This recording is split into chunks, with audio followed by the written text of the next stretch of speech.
Welcome back to the Unbreakable Boundaries podcast with your host, myself, Jennifer Maneely.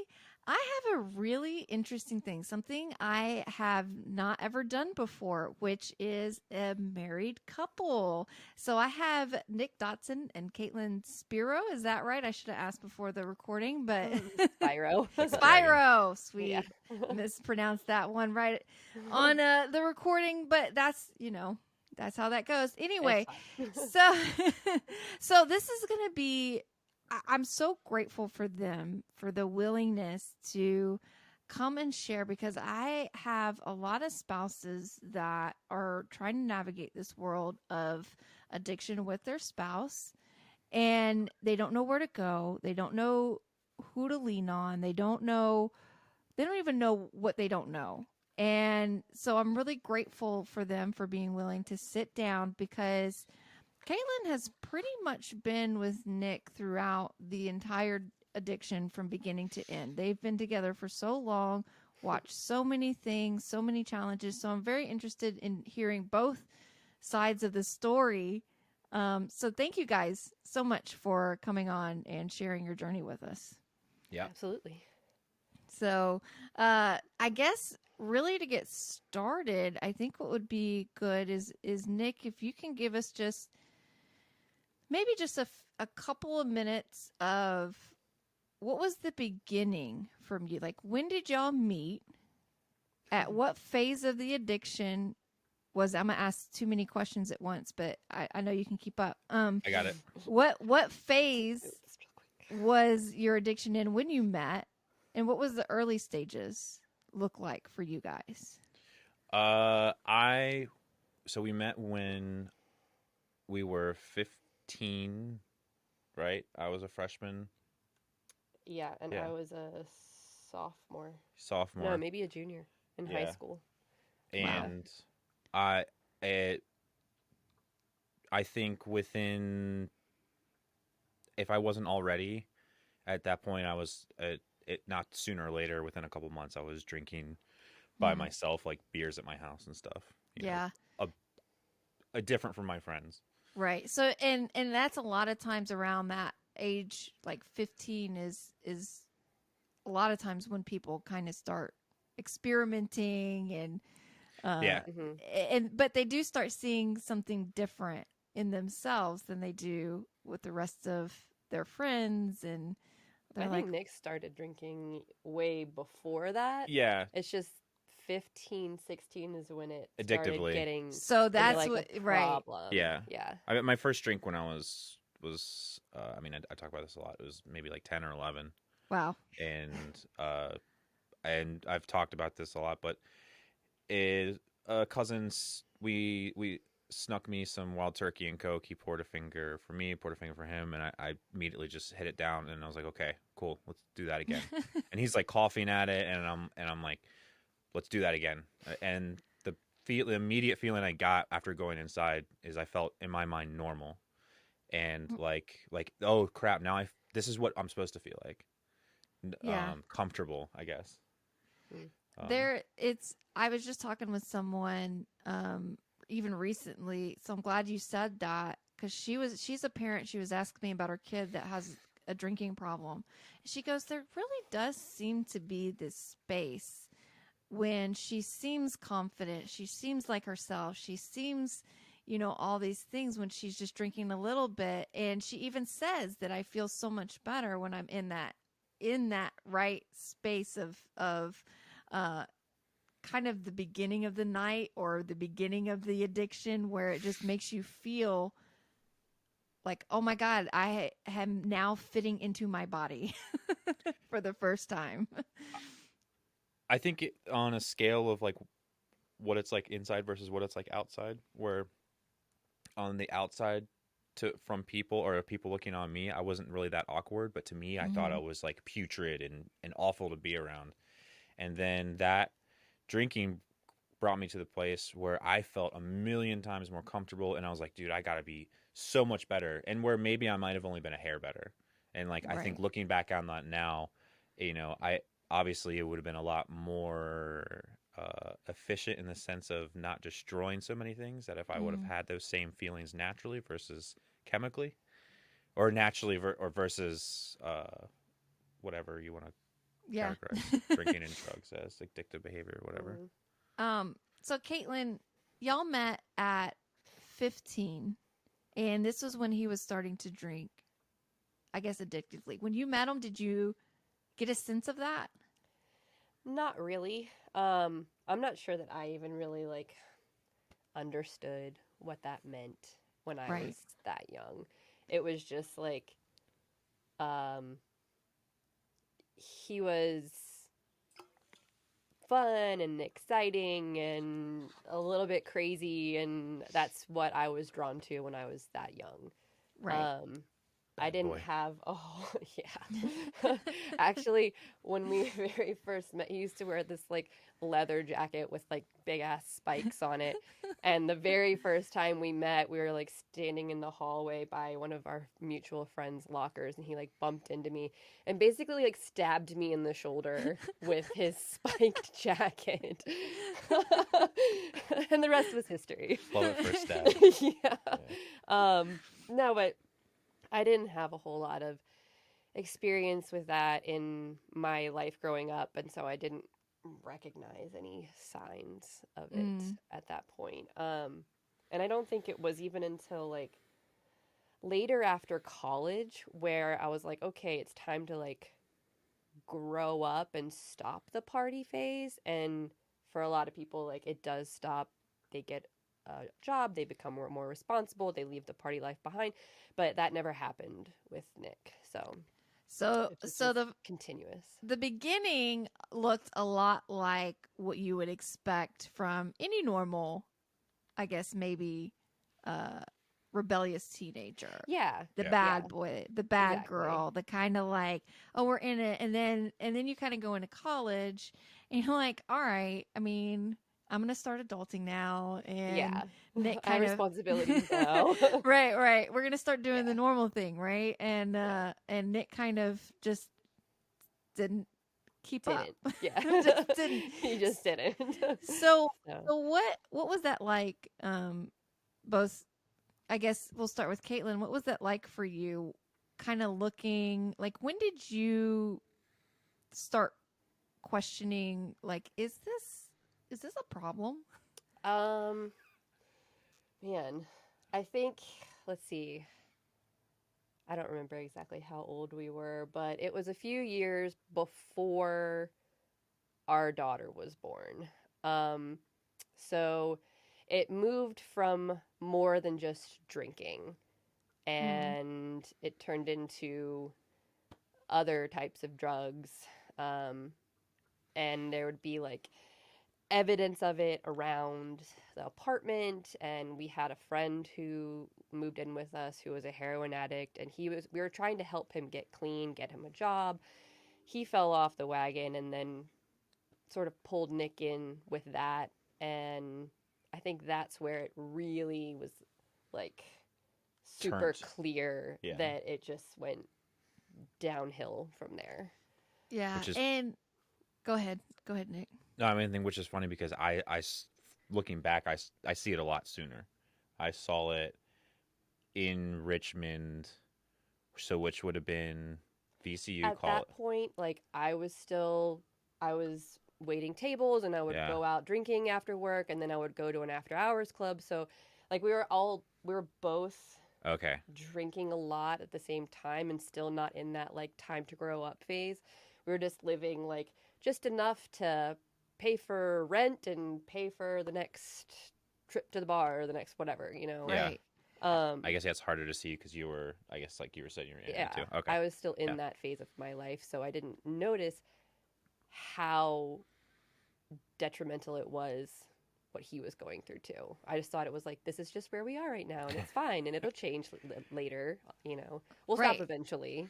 Y'all are going kind of through it together, and I think that's where a lot of people, there are like these subtle flags, but we can't really see them because we're just so close to it, right? Like we can attribute a lot of behaviors to whatever it is that we want to attribute them to, right? And you're like, dude, I'm just living my own life too. And you said something interesting I want to go back to, and this I think will one, make people feel not so alone, and then two, you know, you had mentioned the evidence that you started seeing Oh, yeah. when things were like a problem. So that's going to help people be able to start recognizing some things. So what were the things that you were seeing, and then what what was going on in your head as you were like making these discoveries? Well, like the It what I wasn't was subtle. No, it definitely wasn't subtle. And honestly, I cannot pinpoint the moment where it was like it went from this is just like whatever, didn't matter to this is a really big problem. It Yeah. just was a gradual accumulation of things. We were really short on money when we shouldn't be. Like, where is all that money going? Mm. There were bottles, just bottles and bottles and bottles hidden throughout the house in the most random places. I mean, like he would hide things in my coats that he knew I wouldn't wear. So he was like, he knew that if I went looking for something that I wouldn't think to look in my own stuff, I would look in his stuff. And so That's he would smart. he was very smart about it until I caught up and was like, you can't hide it from me anymore. Yeah. In like, that spot in the car where you pull the trunk mat up and there's your spare is in there, bottles in there, like just random places. And then there was other paraphernalia around, cut up pieces of straw with powder on the end that got left on the coffee table. But like, I'm not an idiot. Like, I know what that is for. And then Needles. the caps, the little orange caps to needles. Those damn little orange around. caps. Yep. Yeah. And honestly, I see you, orange cap. we were missing a lot of spoons. So like, that's just not something that goes missing. Like, it's We still miss a lot of spoons now, though, which I don't understand. For a totally different reason. No, but different spoons. reasons, I guess.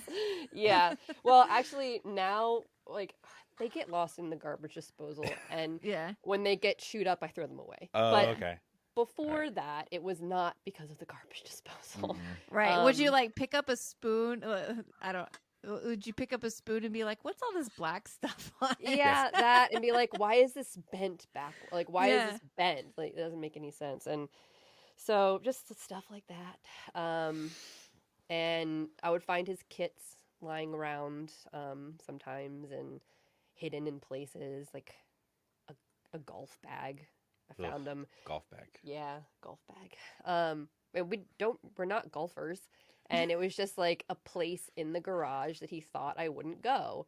And when I started noticing stuff, that's when I went on my I'm going to find this shit mission. And I would like tore the house apart and I would find them, like the golf bag and things like that. But just like the little things that you see around that are like, oh, that's different or that's weird or that's obvious, just collects and collects and collects. And then I don't know, you're just like, this is a huge, huge problem. So yeah. And so when you started seeing like the evidence, how long was it before you confronted him and been like, there's a problem? Oh, I'm not sure, actually. Immediately.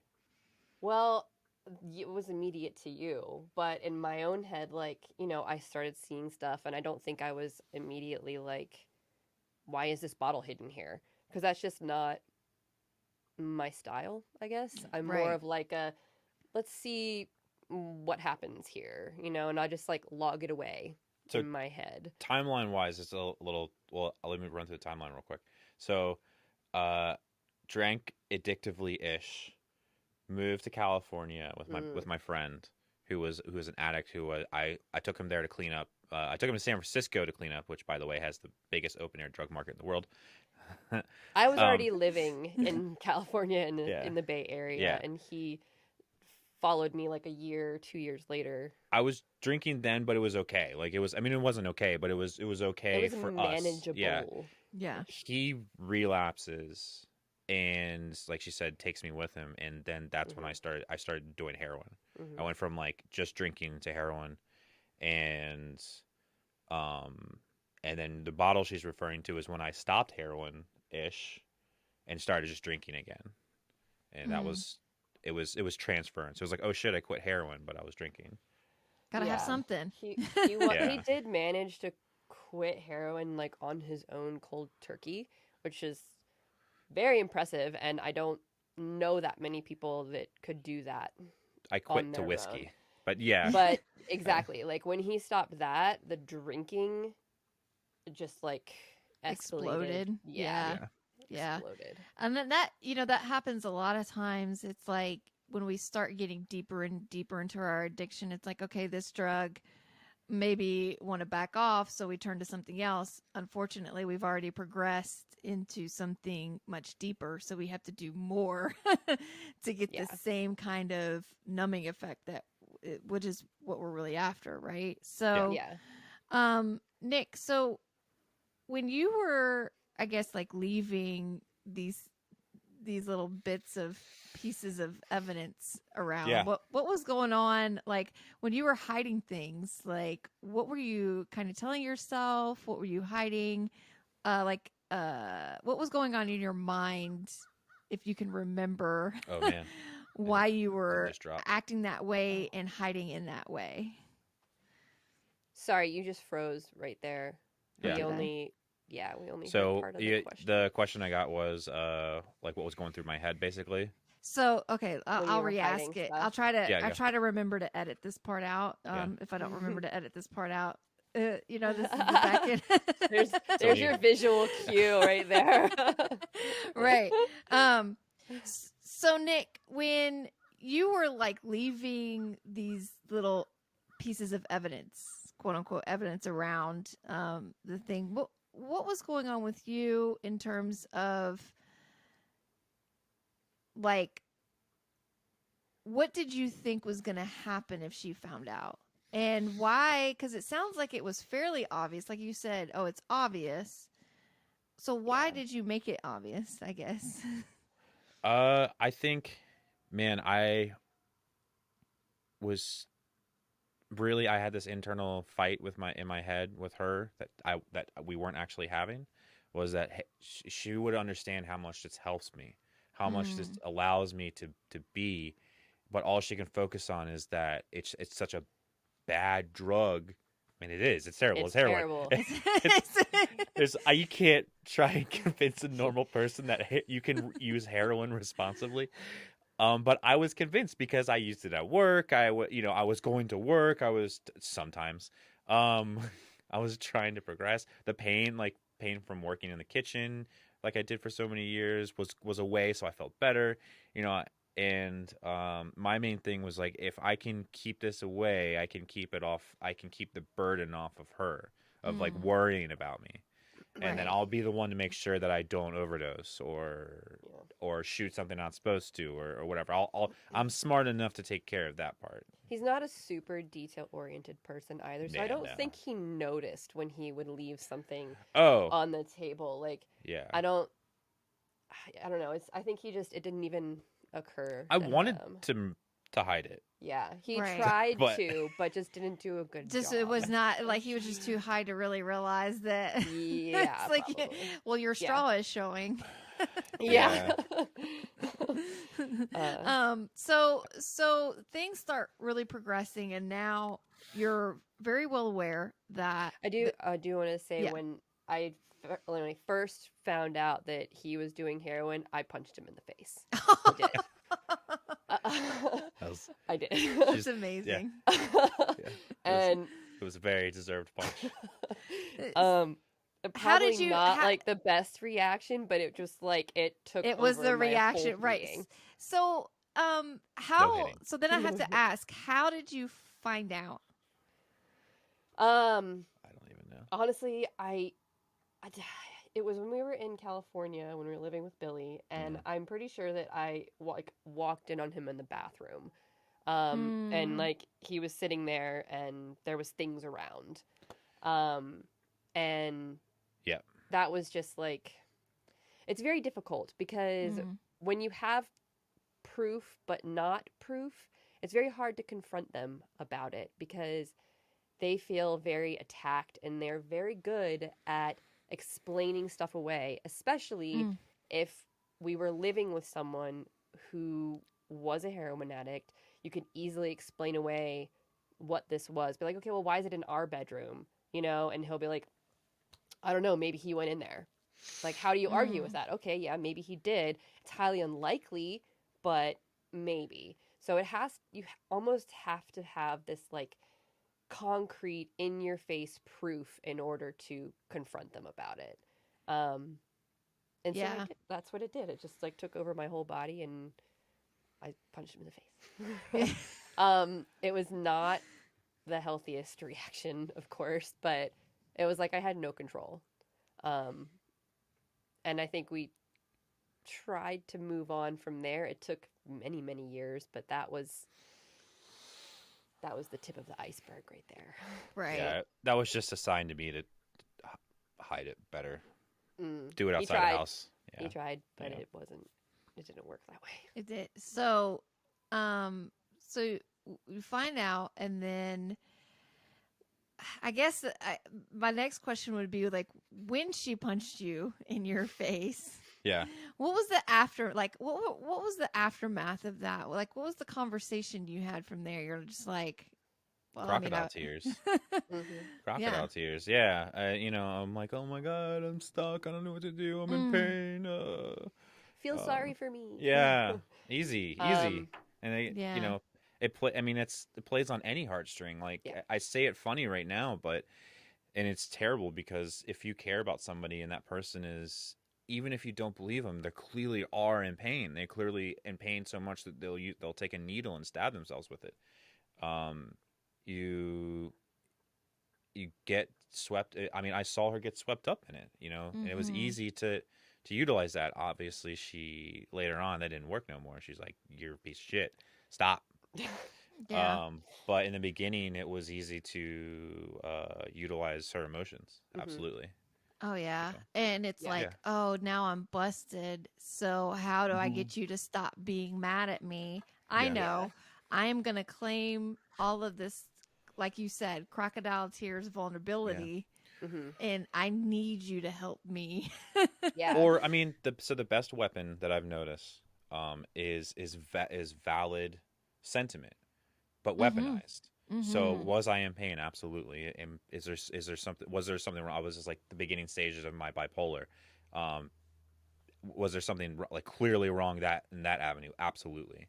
So I utilized, aspects from that and then created an argument or a picture. And I mean, that was just like easy to push over on somebody. And it is for us, because I did the same thing. I was just talking to a group of people about that very thing where it's like, I used to weaponize vulnerability. Like if someone was mad at me, I could very quickly get them to stop being mad at me and start taking care of me. And I could turn it on just like that. And I knew what I was doing when I did it. Oh, yeah. Yeah. Master manipulators. Oh, yeah. Yeah. Definitely. I think we did start going to therapy after that. And the therapist we went to was not good. I guess you have to try on therapists and see which ones work for you. But we kind of had this whole conversation with her and we were explaining what happened and the whole series of events. And then it got to the point where I hit him. And he was able to manipulate the therapist into making me the bad guy for striking him. Nothing else about his behavior. And it just goes to show like how good addicts are at manipulating the people around them. I have definitely seen, and it's very much a tactic where the addicts in there using will turn everyone against the one sane person that is like, this is what's really going on. Oh yeah. she's my island, so I can't. And my thing is I can't destroy my island. This is where I am, you know. Yeah. So like that's something that I felt was in my wheelhouse. Be like, all right, if I have other people gang up against her, but I knew that if I did that, that would be then give her the chance to then go against me on the Yeah. side of other like another side. So I was Well, like, that would have been a game changer. right. Well, and it's more of like when I say like against, it's more of like you can convince other people that maybe she just needs to back off and be more supportive and Mm-hmm. loving, and then they go say, "Hey, you need to be more supportive and loving." And you're like, "Do Yeah. I need to be more supportive and loving?" Like, I took a am I lot doing of the wrong things? yeah, and I took a lot of different stabs at how to go about this too over the many years that we've been going through it. And Yeah. there was the stage of be super emotionally supportive, and then there was the stage of cut them out of their life, just like a harsh medicine. Yeah. And then even to the point of like having to kick him out eventually and having him go deal with that. So you just don't know which way is going to work Yeah. eventually. Or And if that's it just will. it. It's like you almost have to like go through just different things to figure Yeah. out what's going to work for you. Yeah. And it may have been that when you kicked them out and you just stopped talking to them, for a lot of people, that's the end of that. Yeah. But Exactly. not for you guys. Not for you guys. Not for us. So No. kind of you had mentioned you're bipolar, Nick. Yeah. And so share a little bit about that experience, about the development of that, and how did it play into your addiction? So I mean, it right dead on when it's supposed to come up. 19 is I started getting what I mean. I was diagnosed with ADHD when I was a kid, systemic depression like when I was like 10, which is crazy early for that. My mom explains it where Christmas would happen and I would go yay, Mm, and I felt happy. It's just my happy is just like Forrest Gump, like just little bit here. Like it's just right. my ceiling is lower than everyone else's. Anyways, at 19, I started noticing wanting to or being able to stay up like all through the night, having not necessarily insomnia, but like mania. Mm, And I can't fall asleep. I don't want to fall asleep. I got shit to do, which was like nothing. I was just play music or play video games or whatever. Focus on random projects Yeah, that make no yeah, sense. yeah. I mean, when it comes to like mad inventing, that was my jam. Um, and then it would go away, and then there would be a period of time where I didn't want to get out of the bed. I lost countless jobs opportunities because of that. Mm-hmm. mm, This separate aside from the anxiety that I had normally. Um, and then my aunt gave me a book called An Unquiet Mind when I was like 22, mm. 23. And I read it and I was like, man, this is a really cool story. This isn't me.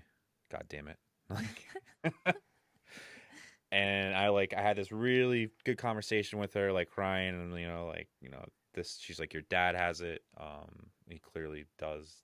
And like, he's never got treated for it. And that could be a reason why he is the way he is. This is your chance to do something about it. And I was like, okay. And I just drank.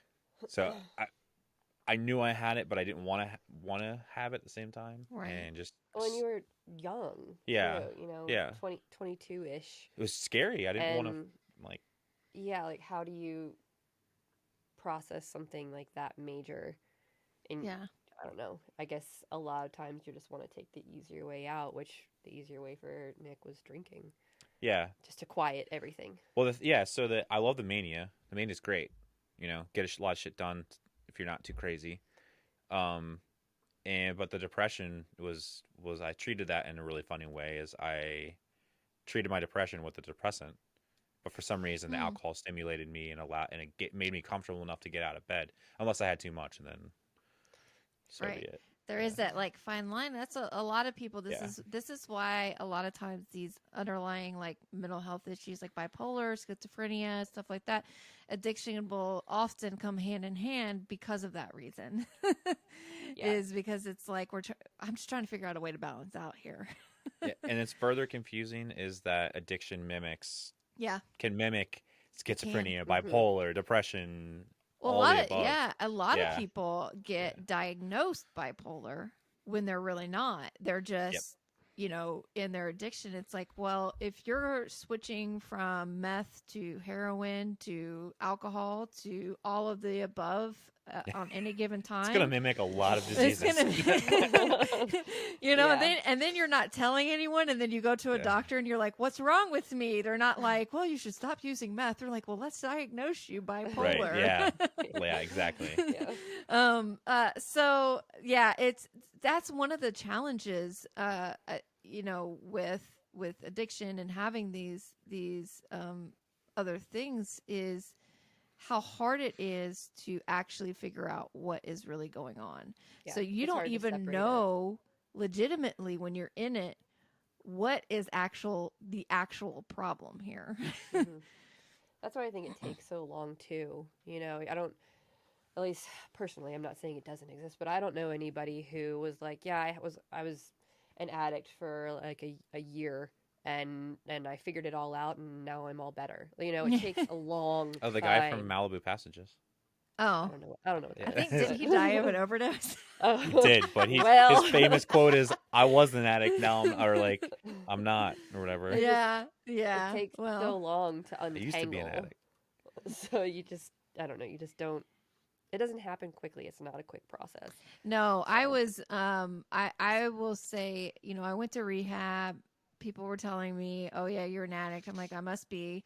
And then, and then I'm like, well, maybe I'm not. And I go and spend some time like shooting a whole bunch of heroin and cocaine. I'm like, dude, this is just normal. Like, it's totally cool.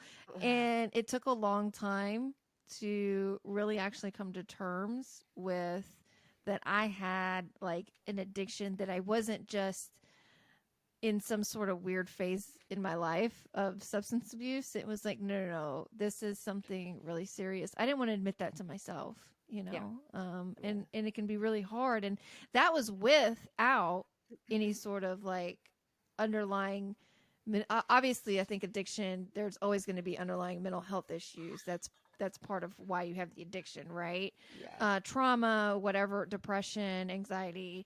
But, some of those heavy hitters, I guess, I call them like the bipolar and the schizophrenia, it would be even that much harder. Yeah. So it took me a while. I can't imagine what someone must be experiencing when they have something like bipolar or schizophrenia. Yeah. So, it's a lot of stubbornness comes along with that too. Yeah, and I think that's another reason it takes so long is because they, for Nick at least, he didn't want to let down his guard. He didn't want to let anyone help him. He was terrified of taking medication that might help him. Lithium specifically. Yeah. Took every SSRI possible. And it was just the stubbornness. It took really long time for him to like, okay, let's try something new, let's try something different. So Kaitlin, when he was in the process of, figuring this out, what was going on like with you? Like, what were the conversations like you were having with them? Did you realize that maybe there was something more? Were you just like, I don't know, maybe you should just stop drinking and we'll figure it out? Or like, what was going on with you? I feel like I never had a good chance to have a serious and calm conversation. It was a lot of fighting. Because, reactive. Yeah, it was very reactive. I'm kind of a very reactive person. And I was always like trying to talk to him when he was in the throes of mania, trying to reason with this manic person, like, well, that was stupid. Of course that's not going to work. Or, you know, if he was in a depressive state, then he was passed out. I couldn't talk to him. He didn't even know, like, what was going on. Okay. He would stay on the couch for, like, 2 weeks and not move, basically. So there was, or he was wasted and didn't know what he was even saying. So it was really, really difficult to even find a time to sit down and talk to him and be like, you have a problem. I don't think it was until, I don't remember, what year was it? 2016? So our daughter was 2 by the first time he went to rehab. So it had already been, I don't know, we'd been together for 13 years before he decided to, okay, I need to go to rehab. That's a long time. Long time. to I guess go through what so let me ask you, what made you stay? Oh man, that's a really good question. I ask My myself physique. I ask myself that question a lot sometimes. Yeah. And I don't know, I feel like it's really hard to put into words sometimes what your connection with someone is. Like, okay, put into words and give me a reason why you love me. Like, sometimes it goes beyond that. It's just this connection and this pull. And so, yes, we first met and got together in high school, but we broke up and got back together and broke up and got back together multiple times throughout, like, college and shortly after college years. And there was always just this pull that brought us back together. And then when he first went to rehab, we had a 2-year-old daughter together. So I was like, I want to try and make this work because I want us to stay together as a family. I, of course, had to put her best interest first. And I think that our daughter Harper actually did help him decide, okay, yes, I need to go to rehab. Because sometimes you just have to have someone or something greater than yourself to do this for. At least to get the ball rolling. Yeah, absolutely. I couldn't put my recovery on anyone else. I found that out after 2 or 3 times. Yeah. That I couldn't do it for anybody else. But initially, I mean, my options were, I mean, I was basically trying to kill myself, you know, subvertly and overtly, kind of, a couple of times. And having that kid, like, really having that connection with her did throw that option out the door for me. Like, I made the joke because I don't want to become a stripper. But, not that there's anything wrong with that. But, I didn't want, like, the idea of her going, you know, not having me around or not having a father around was just ruthless to me. Yeah. So that kept me alive, at least to try again. So obviously it sounds like you had a couple of different attempts at, you know, getting clean and trying to figure this whole thing out. So, what was the back and forth, and then what was the deciding factor for, like, the last time? Like, what was different in that last time than the other times that you tried? Yeah, so to be quick, I mean, it was every iteration you can possibly think of. First time I went, I was like, when I came back, I was like, oh, like, if I just switched to beer, I'm okay. Yeah, like, that 30 days did nothing. Yeah.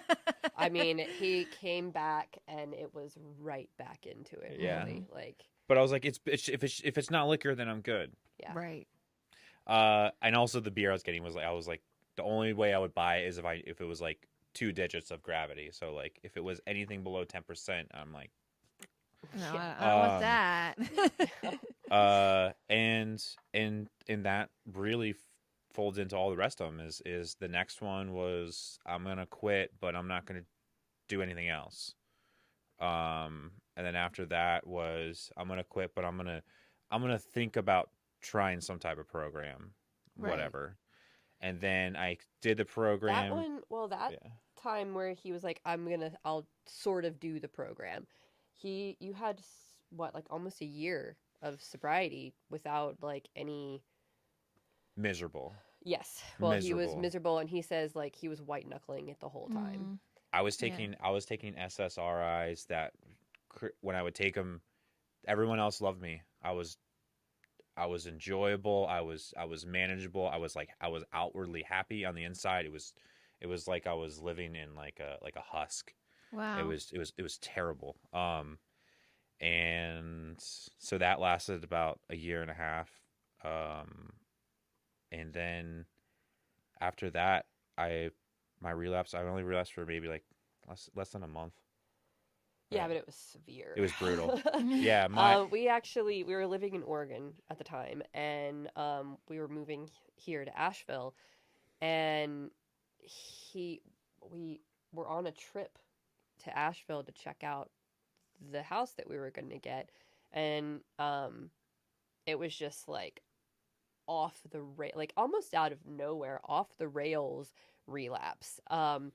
Not trying to hide it, super just like in my face. Like we went out to breakfast one morning and he just like got up and went to the bar, and I was like, well, this is happening. Okay. All right. And he sat back down with his drink, and he was just like, what? Like, I dare you to say something to me. And I was like, okay, this is happening now. And almost like he got his ID taken from him at the airport because he went to the airport bar on the way home and couldn't pay. And I was about to leave him there at the airport if he couldn't get his ID back. I'm like, figure it out, bro. Sorry. Like, I'm not doing this again. I was also 5 or 6 months pregnant at the time with our second child when this happened. So I was just like, I'm done. I'm not having any part of this. He got his wallet and ID back, managed to make it on the flight home, and I was just like bawling on the airplane the whole way home. And I think we got back to Oregon, and I helped him get through his withdrawal. I don't want him to die, you know? Like, Yeah. withdrawal can be extremely dangerous. So I wasn't about to just like kick him out and be like, figure it out. So I helped him get through withdrawal, and then on his own, without any prompting at all, one day I like go in to check on him, and he's on the phone, and he's like, I'm going to Arizona tomorrow. I'm going to rehab. I have it all set. I was like, awesome, great. And he just went. He just decided on his own. Yep. I have no idea what that final straw was, honestly. So Nick, maybe you can fill in the gaps of, you know, what was going on with you that you were just like, I'm done. I'm done. I had nothing left. I mean, I that was it. It was like winning an argument when you're a kid and you asking your parents just like, please, and they're finally like, fuck. Okay. So, and that's basically where I was, and I had nothing else left. I had no more fight in me, and it was either going to be one last hurrah or try and get better. Yeah. And I went, and everything they told me to do, I did. The rehab I went to was good. It wasn't fantastic. It wasn't terrible. It was good. That was it. It was in the middle of the ground. There was a lot of room for them to be better. There was a lot of room for that it could be way worse. I've been to meat mills before there. Right. But I just did everything I was supposed to. I got a sponsor. I went head first into my biggest fear, like I said before, was like with lithium was, or I didn't say that, but I was going to. I said it in my head, was I was afraid I was going to become somebody else and not know it. That was one of the biggest fears of going headfirst into 12-step, you know, because one, I'm atheist, and two, whatever. So I just threw all of that out. So I'm like, I'm not an atheist anymore. I'm nothing. Build myself back up from scratch. And so it turns out I'm still atheist. I'm still a dick. Good. Yeah. But now I know that I am. It wasn't because of the drugs. I just that's him. That's me. So right. You're like, I am getting in touch with myself, and this really is who I am in a lot of aspects without the substances. And now we can kind of contain that a little bit. Yeah. So, Kaitlin, for you, got 2 years this month. Wow. 2.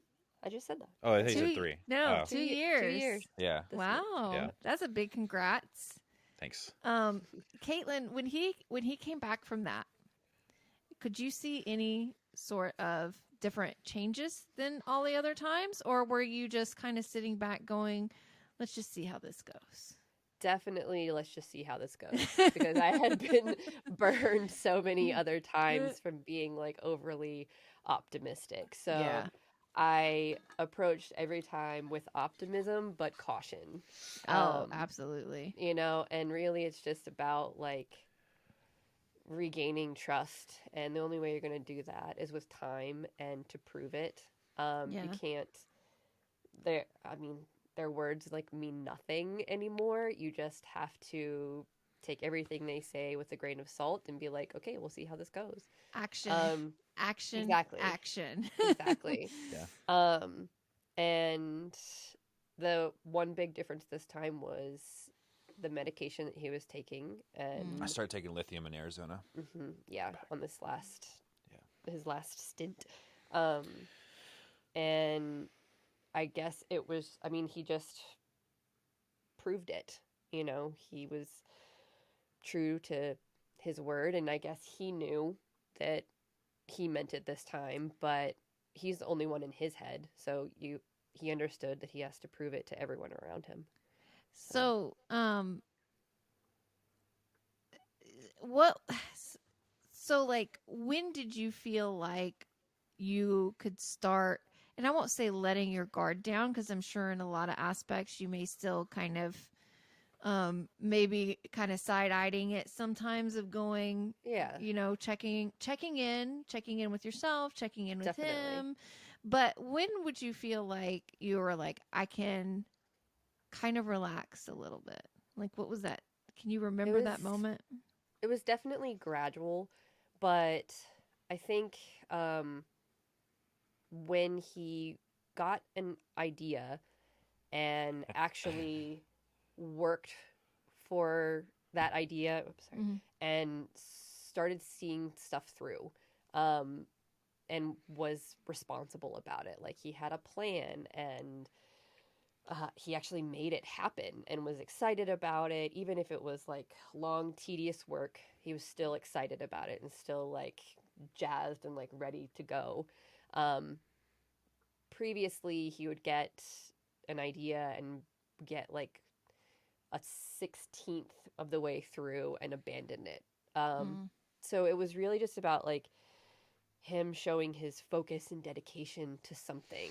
And it would be, I mean, honestly, it was something other than his recovery. Because I feel like it would be easy for him to just like get completely wrapped up and focused on just that. But when he started like branching out and being focused and dedicated to his family and his friends and other people in the addiction community, and his work, that's when I was really like, okay, this is kind a of different Nick. Yeah. And I definitely am still cautious about stuff sometimes, because even though he's on medication for manic depression, you still get these little ups and downs. Yeah. And so when I notice him in his stages of mania, I'm like, did you skip your medication, or like, what's going on with you right now? Because this is different and I just want to know. So. Yeah, that's definitely, and it's always, it's interesting, like, you know, the families and stuff, it can take a while for them to really be like, okay, I really don't have to worry. I think I had probably like 5 or 6 years clean, and I got a tattoo. And this was also, I was in college, and my mom was paying for it. My mom was paying for my expenses to be in college. But the conditions were I had to take a drug test every month. So when I got this tattoo, she had always associated that kind of behavior with my addiction, because all of my other piercings and tattoos were around that time. So when I got this tattoo and I was clean, she studied that drug test really hard that month. I mean, like, she got down, like, she was studying. She's like, are you sure? You know? So it just takes a while. It does. For us to stop looking at certain behaviors as addiction. And It's traumatizing. Yeah, it is. It's traumatizing for the person who's just like being drug along on this terrifying ride. Yeah. And when certain things happen, it's just like these flashbacks of like, oh God, here we go again. Even if it's not, your brain is like, yeah. You're like, I don't want to let my guard. I know. I don't want to feel too safe, and like I don't want to let my guard down because I know the minute that I do that, it's all just going to come crashing down around me. Yeah. Yeah. But I think like it's our job also to show that we are in it with them and that we are going to trust them if they give us a reason to trust them. So it's like a mutual back and forth. Like if he was doing all this stuff to prove that he can be trustworthy and that he's growing, but I'm still not, I'm still have this wall up, and I'm like, I'm not going to allow you to show me that that you trust me and that we have mutual respect, then that's just going to break everything that he's working for. So it's a mutual back and forth, I think. Yeah. And Nick, so it sounds like you've been really managing and taking care of yourself, both from the recovery aspect and from the bipolar. So what would you say, like, how do you manage yourself through that? And what are some of the challenges that you still have? Lithium sucks to take. I mean, it really sucks to take. But I hate saying it gets better after a little while. But to manage, it's not. It's vigilance, but it's kind of like vigilance through everyone else around you in a way. So I check in. I try and check in with her. I haven't in a minute. It's been back and forth lately, to be honest. But it's been pretty busy. Any criticism from the people that I know that know me is never blown off. In the early stages, it was way more prevalent. I'm like, hey, is this okay? Or I notice like, oh shit, that really made her angry. Mm-hmm. Good chance that that's something that I did. Or there's something wrong that led up to it. And really trying to diagnose that or break it up. I'm trying to think of the smart word, but find out why and just keep going from there. Dissect that. Yeah. Dissect. She's in my head. But I do 12 steps. I have with that I'm not trying to like tout it, but like I have countless people that I can easily run through. With 10 step is where you call somebody and you say, hey, I'm angry or excited or whatever because of this, and they say, well, you're being a dick, or which is like 99% of the time. I think maybe one time he was like, well, it sounds like what she said was wrong. It is helpful for me for him to have a community of people to reach out to. Yeah. If we have a little fight or spat or whatever, he's able to talk to someone who knows his history and knows our history and can be like, dude, you're wrong, or dude, she's wrong. And he, for some reason, he just like will listen to other people more than he'll listen to me, because if we're the ones fighting and I'm like, you're wrong, he's on the defensive. That's the adversary. If he's reaching out to someone for a third party input, then it's easier for him to. They're also my neutral, like, red flag, right? Or whatever, canary. So having a community of people, community is huge. Yeah, it's so vital for all the reasons that you are saying. In terms of just, I have to call friends sometimes and be like, am I crazy? Like walk through this with me for a minute. Yes, but it's okay. The you answer are, is but we yes. all are. Yes, but then it's just like having those people that we can give a sounding board, because I think it's really important, especially like if you're going to be in a relationship and you have like, recovery, that you're able to not, you gotta like break out and be able to talk to someone else so that you can come to your partner and be of sound mind and be in a lot more of a productive place. So you can get your venting and your crazy out with someone else. And now you can like, okay, now we're going to solve the problem. Like what's really going on, but you almost have to get through that layer before you can look at it and say, okay, now I'm going to solve the problem, you know? So I think it like just having the community and like you said, having people around that really kind of know your history, that know kind of how to navigate that world. That's not going to just co-sign your crap. Yeah. Exactly. No, nobody does. I mean, we even picked a couples therapist, and when I went in, I said, listen, anything that comes up addict-wise, off the table. You treat me like normal person or whatever, because we're not trying to have the whole like, well, we want to make sure he's okay, you know? And that helped. Like that was the most productive. Like honestly, she wasn't even that great, but like it was the most productive work because it wasn't so one-sided. Every other therapist was like, we got to make sure we take care of the addict first, and then she's secondary, right? Which doesn't help the relationship at all. I just get put back in a nice cushy bubble. Yeah. Anyways. Oh, did she freeze again? Okay. Oh, I think she. No, we froze for a second, Okay. and we're back though, right? I don't know why that happened. So, I'll just cut that part out. So, you were saying that. What were you saying? Oh, you got to take care of the addict first. You're in the therapy. You got to take care of the addict first. That's when it froze. That's it. I mean, that's it. And we couldn't get any. And I'll reiterate just real quick, just for editing purposes, is when we would go into any therapy session, the first thing they did was, let's take care of the addict first. She's second, whatever. But no work got done for us because it was just take care of the addict. I got to go back into my nice cushy little bubble. I was basically just there sitting in his therapy making session. sure I'm okay, making sure I'm okay. Right. Yeah. So there's no like forward momentum or movement if it's all about the addict when it comes to like a relationship and a partnership. Right. Or not just addict, but also bipolar. I mean, I'm the one with all the overt issues.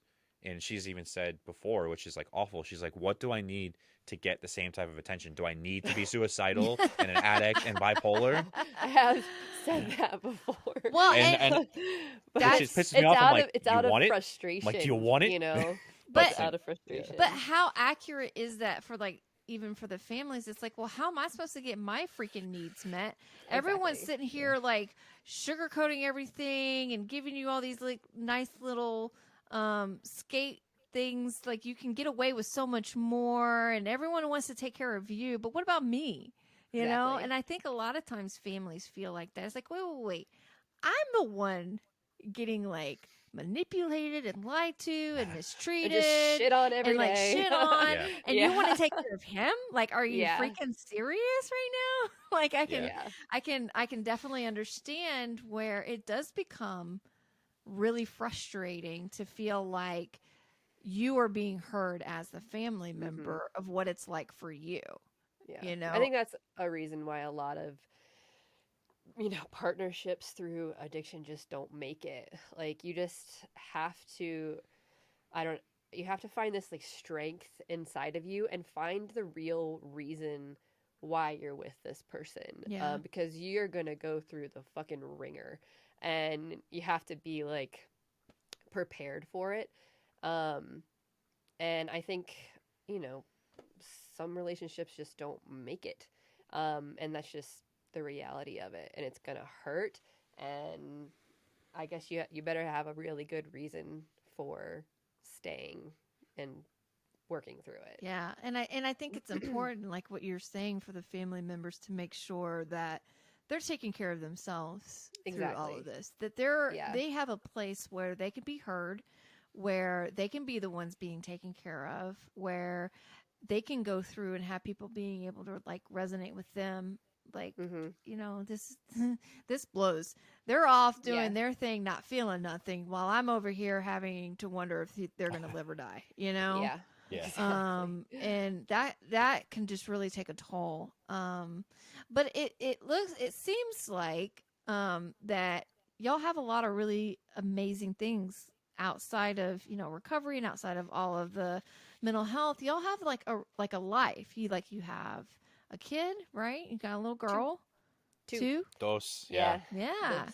Yeah. You got a house. You have a life now. Like you're doing things with your life like normal.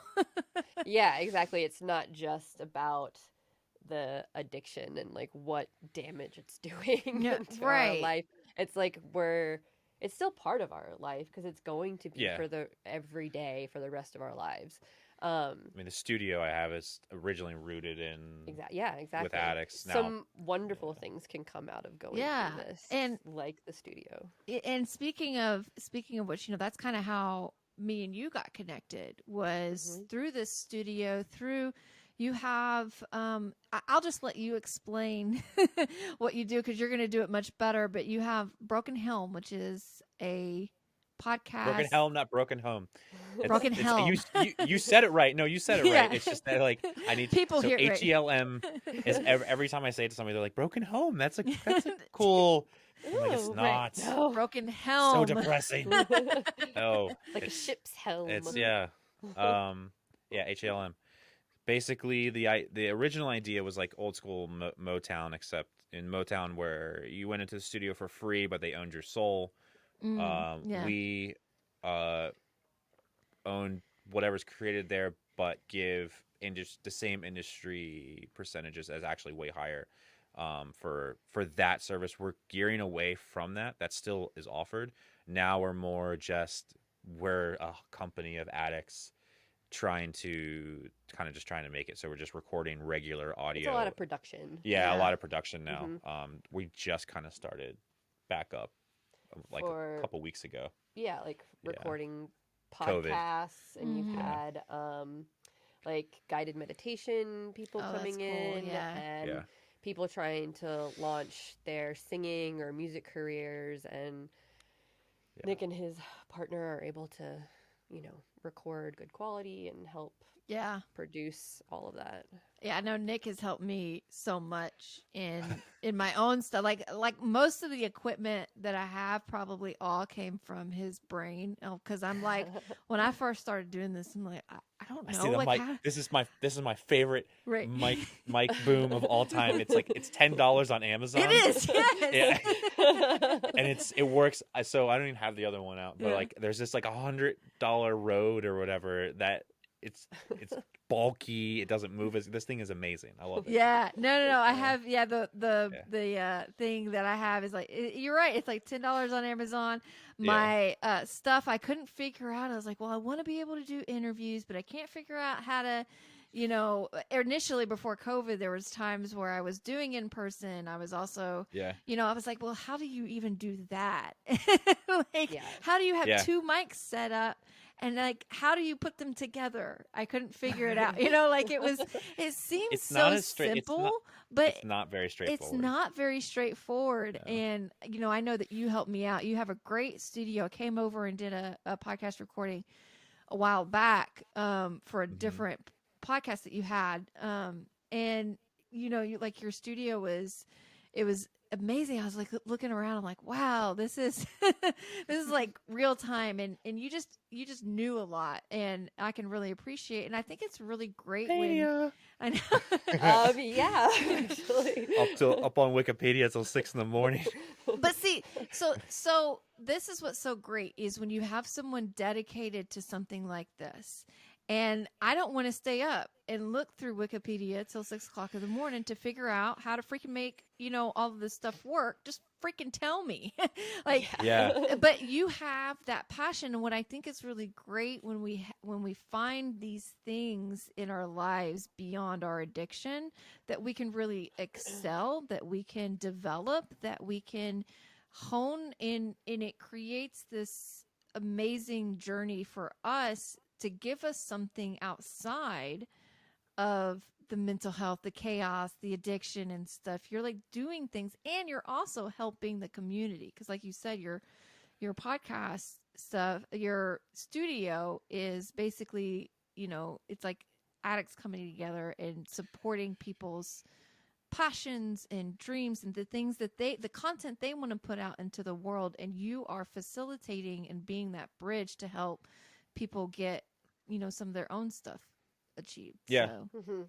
That's the idea. Being that leg up for people that Yeah. just, have an idea and a passion, but they're also, a lot of times their main focus is on their recovery. And so maybe they just need someone else who's also in recovery, knows what they're going through, to come in and be like, I can help you. I can help you do that and make your dream come true. I mean, yeah. I mean, I have that and the hot sauce, and the studio has a bunch of different iterations. But I think in theme of like your podcast that you're doing is when I started to get better, or when we started to get better, Kaitlin was able to finally figure out like what it was that she was able to do as well. Yeah. And yeah, so, like, I wasn't focused completely on, yeah. him getting better and us getting better. And it was just sort of like, I don't know, more space to breathe. Yeah.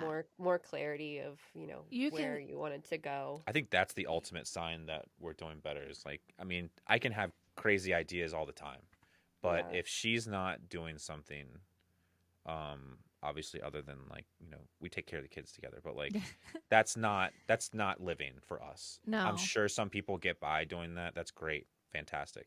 But like for us to really feel alive, fulfilled, like we need to have like an outlet, focus. Yeah, and absolutely. passion. Yeah, And she's as manic as I am when it comes to ideas. That is so not true. I have many ideas, yes, but I'm not like as like laser focused in on something. Yeah. So ideas so around.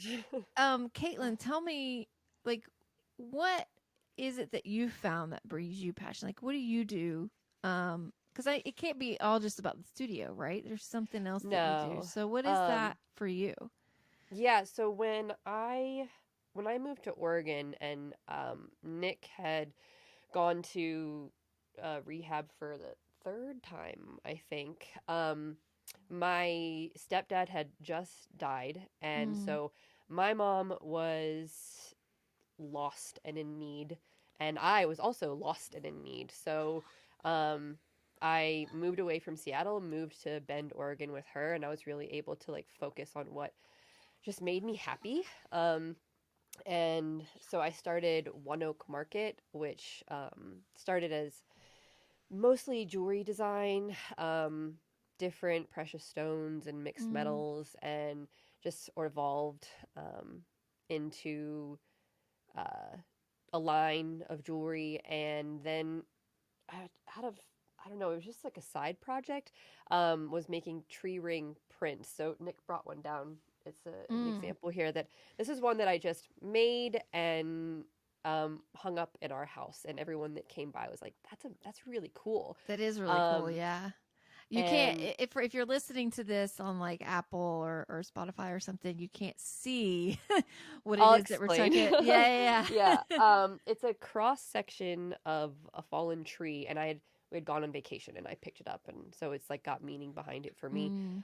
So many tree stumps. We have a lot of tree stumps in our driveway now from just collecting them. They're so heavy. You take a cross section of a tree and basically like roll it with ink, and it's not that easy, by the way. Take a stamp of it. There's a whole process involved. I'm not going to get into all of that. And anyway, so it's just, I find that with the mix of like jewelry and these art prints that I do, there was a running theme behind everything that I was creating. And it was basically like, what is more like beautiful and complex inside than what's visible on the outside. So that's true with people as well. These people, you see their shells of what they portray outside, and whether it's someone in recovery or not, they have a whole story behind what's going on inside. And I just feel like the jewelry that I make and the prints that I make reflect that. That's amazing. What a great creative outlet for you. And I'm going to make sure that we have all like your link Yeah. Because I want people, that's such a meaningful thing. And I want people to be able to find that. Because I think just having something like that to remind us that sometimes it's just like we got to take a step out and look at the bigger picture here and see that there's so many more beautiful things than sometimes what we can actually see. Exactly. Yeah. So You that's have to amazing.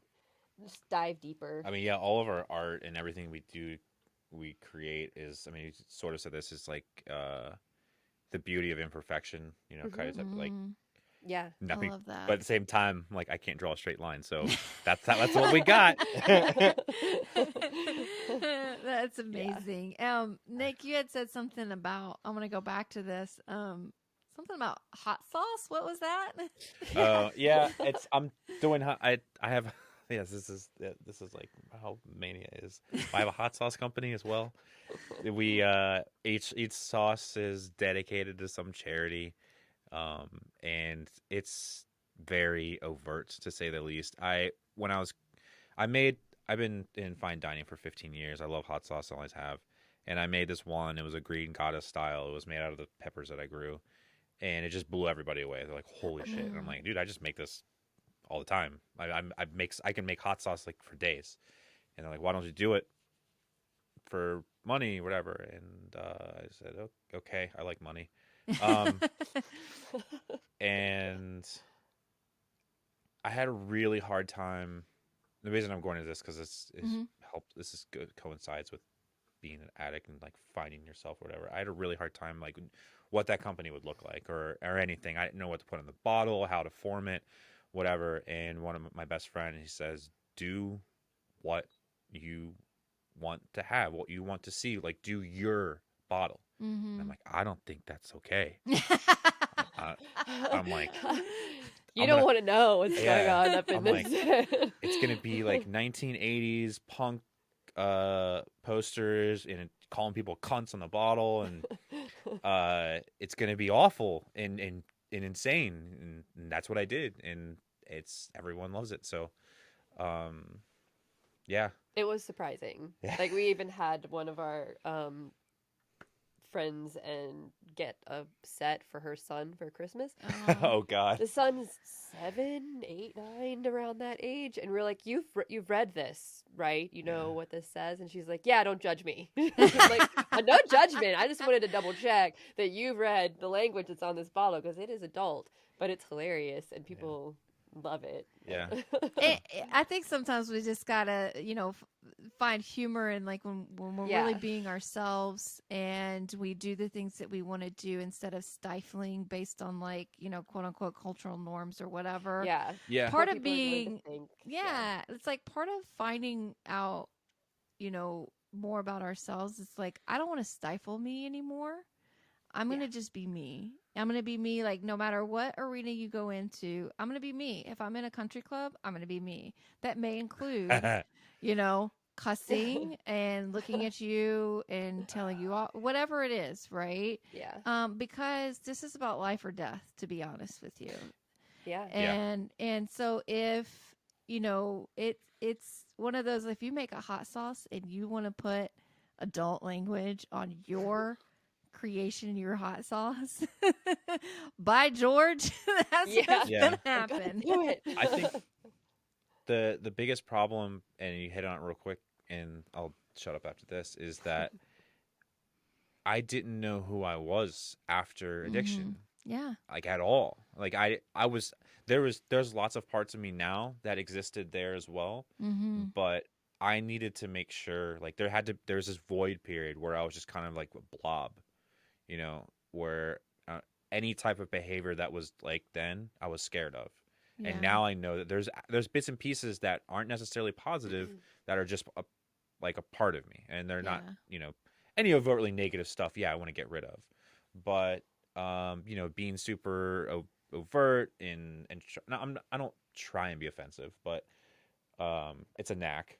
No, what I was gonna say, like, everyone has their pieces of them that are positive and pieces of them that are negative. And I think, like, you don't want to try and stifle anything too Either much. or. And don't Yeah. try and Yeah. be perfect. No one's perfect, you know. And I don't know. I think that when you like You're remove perfect. Shut up.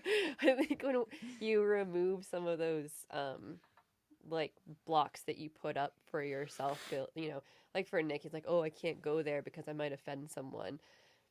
Yes, that happens a It lot. does. But honestly, like if you're being true to yourself and you're not being malicious, there's nothing malicious Mhm. behind anything that we do. So, Yeah. then I think it just like opens up a Yeah. lot. I've had to get very good even for myself at like understanding one.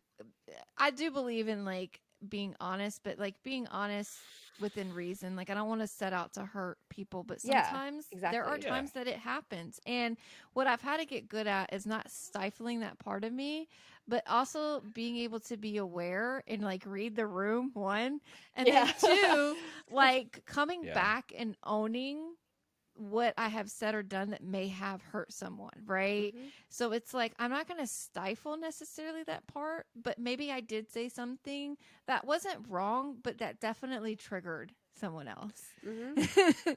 Yeah, and like if you do offend someone, which will happen It will. in this world today, Yeah. especially today, you know, I think that it's okay to go back and apologize. Be We like, I didn't intend to hurt you or yeah. in any way. Yeah, apologize for pain. I mean, Yeah. if you're I think at the same time, if you remove your sentiment, then I think that also takes away I don't know, the validity of their pain as well, which is awful because if I apologize, like, oh shit, I really didn't mean that, but I totally did.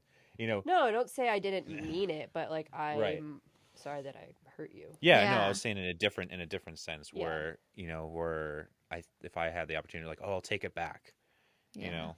It's a fine, tricky line Yeah, It yeah, nowadays. It is. And It's like difficult. and sometimes we can't help if we've hit a button that was just a bridge too far for someone. I mean, that's Yeah. the truth. And Yeah. it's like that's not Like actually I don't know what your buttons yeah, are. like that's not actually ours to own. So that's one of the Yeah. things that I've also had to kind of learn is like I'll go and apologize and you know really make an effort to be mindful of that in the future.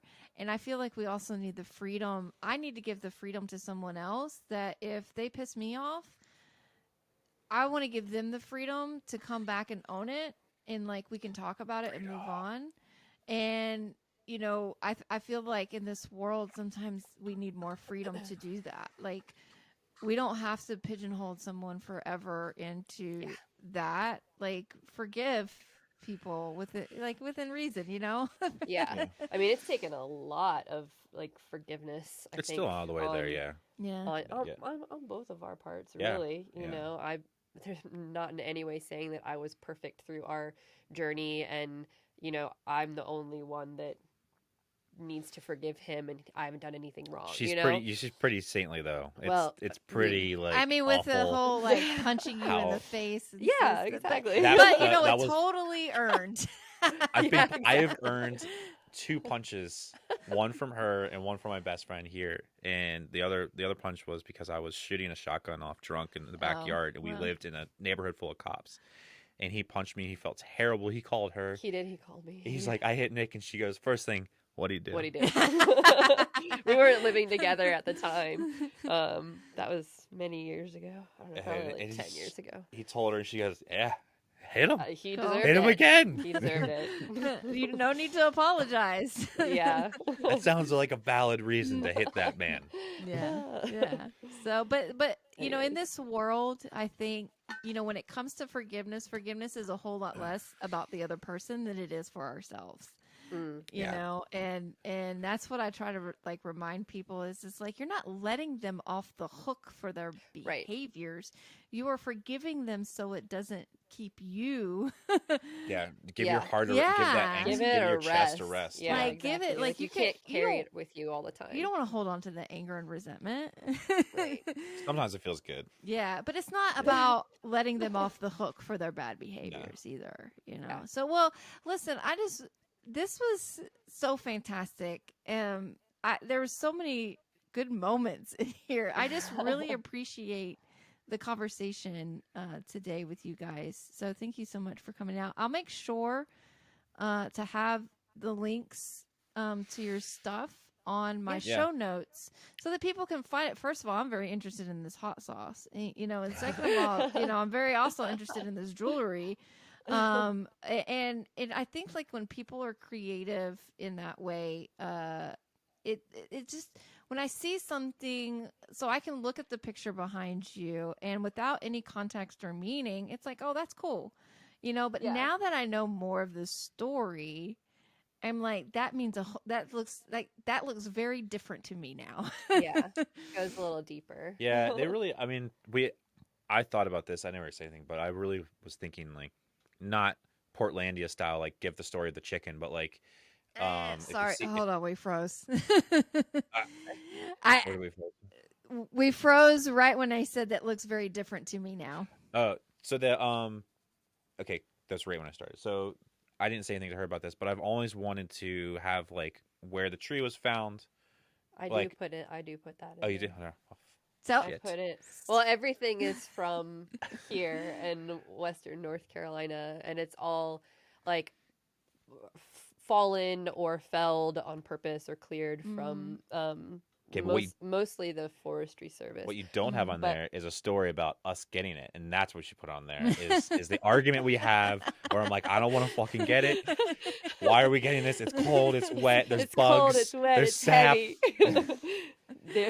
that could be a really cool story, though, in terms of having a gallery of arguments. Yeah. No, that's awesome. Well, again, I really appreciate you guys. I'll make sure to have all your links and contact and how people because I know there's a lot of people that are just looking for a way to. They don't want to dive into the world of figuring out all the technical details of how to get their podcasts or their meditations or they just don't want to go through that learning curve, and so then they can just look into you and come to you and say just help me. I do all the hand holding, and I'm happy to do it. It's fun. That's what for me. yeah. So what's fun for you is what is a nightmare for so many other people. That was just what's great about you. I've been a gearhead since I was as long as I can remember. So yeah, this stuff is. I mean, I can tell you down to the screw. Yeah. Like, I these know. things work. I know. I had that conversation. I was like, I'm overwhelmed. Yeah, I can see your face. It was great.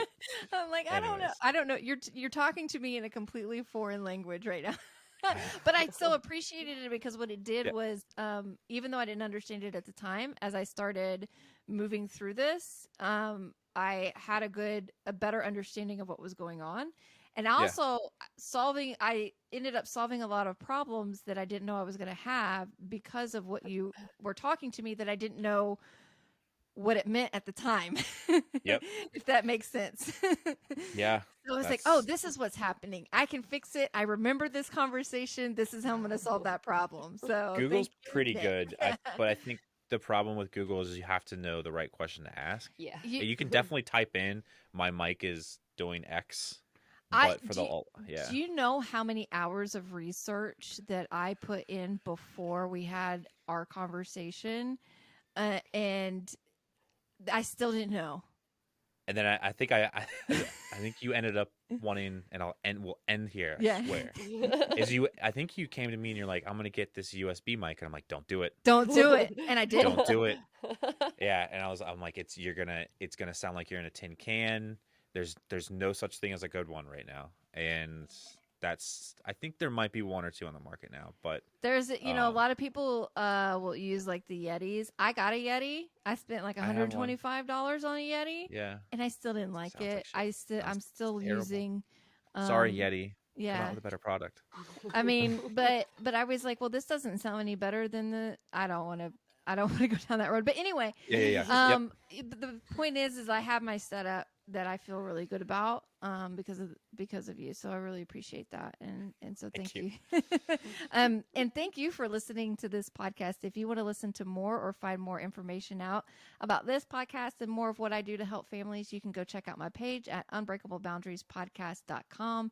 It's full of other great podcasts just like this one and other great resources to look through.